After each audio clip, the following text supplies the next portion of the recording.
Assalamualaikum warahmatullahi wabarakatuh. Pada kesempatan ini, channel Buku Bagus akan mengulas sebuah buku atau kitab tentang sholat karya ulama Nusantara tentunya. Sebelum itu, buku ini sangat murah. Saya beli di harga Rp6.000. Judul bukunya Fasolatan, karya dari Kiai Haji Raden Muhammad Asnawi Kudus. Buku ini atau kitab ini menceritakan atau menuliskan tentang bab-bab tentang sholat, baik sholat fardu maupun sholat sunnah. Kita lihat ada kurang lebih 101 halaman dari kitab ini. Oh ya, kitab ini berbahasa Jawa Pegon ya. Tapi untuk doa dan lain-lainnya tentu dengan bahasa Arab. Saya ambilkan contoh. Nah ini. Di halaman muqaddimah beliau juga menuliskan seperti ini. Nah, bisa dibaca baik-baik. Qala Rasulullah sallallahu alaihi wasallam. Kemudian juga ini ada artinya dengan bahasa Jawa Pegon. Yang menarik dari buku ini adalah ini merupakan karya pertama lah ya, mungkin karya awal di Nusantara ini yang menulis tentang sholat, bagaimana tata cara sholat. Ya, menurut berbagai literasi ini bukan yang pertama, tapi ini termasuk awal-awal adanya buku tentang pasholatan.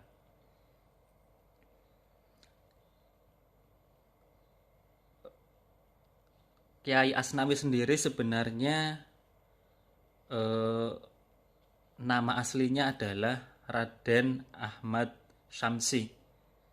Beliau masih keturunan dari Sunan Kudus, dan menurut beberapa literasi beliau keturunan yang ke-14 dari Sunan Kudus atau Raden Ja'far Sotik. Tapi pada kesempatan ini kita hanya akan membahas isi dari kitab Fasolatan.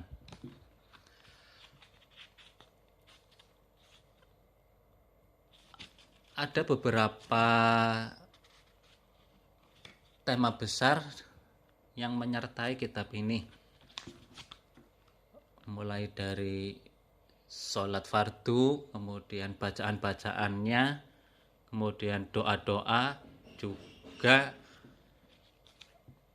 sholat-sholat sunnah, mulai dari keutamaan, kemudian tata caranya, semuanya lengkap di sini.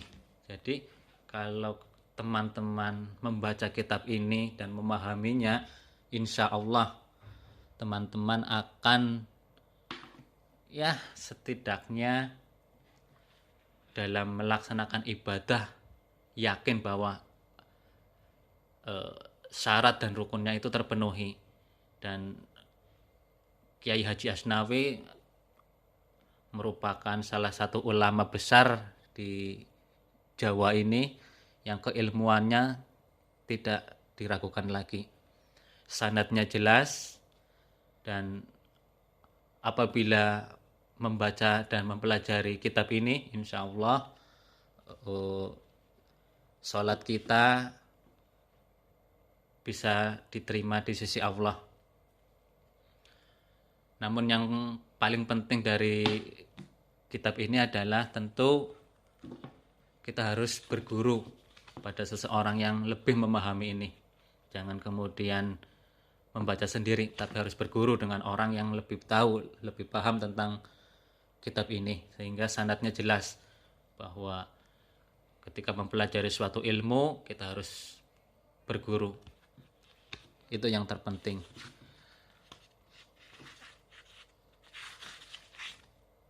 Setelah muqaddimah, kemudian di kitab ini, karena ini kitab sholat ya, tentu Kita kitab ini memulainya dengan pasal tentang adzan dan iqomah. Nah, lafaz adzan semua sudah tahu ya, karena sering dengar seperti ini. Allahu Akbar, sampai kemudian kalau sholat subuh tentu ada tambahannya ya, as-sholatu khairum minan naum. Setelah bab adzan, kemudian di sini ada bab apa lagi nih? Doa setelah adzan dan setelah mendengar adzan. Setelah bab adzan, di sini ada bab wudu. Bisa dibaca, nanti kita pelajari sama-sama. Ini kita ringkas saja. Kemudian doa setelah wudu juga ada. Terus kita lanjut langsung di sini. Nah, ini nih. Di sini juga ada tentang pasal tentang sholat tasbih. Kemudian ini juga ada sholat jamak dan qashar. Ini bagi teman-teman yang sering bepergian harus tahu ini tata cara tentang sholat jamak dan qashar, karena ini sangat penting. Baik, untuk sementara review singkat kitab Fasholatan ini kita cukupkan, dan lain waktu kita akan bahas satu persatu mulai dari bab-babnya sampai detail, sehingga yang melihat channel ini bisa memahami isi dari kitab Fasholatan. Baik, itu saja. Billahi taufiq wal hidayah. Wassalamualaikum warahmatullahi wabarakatuh.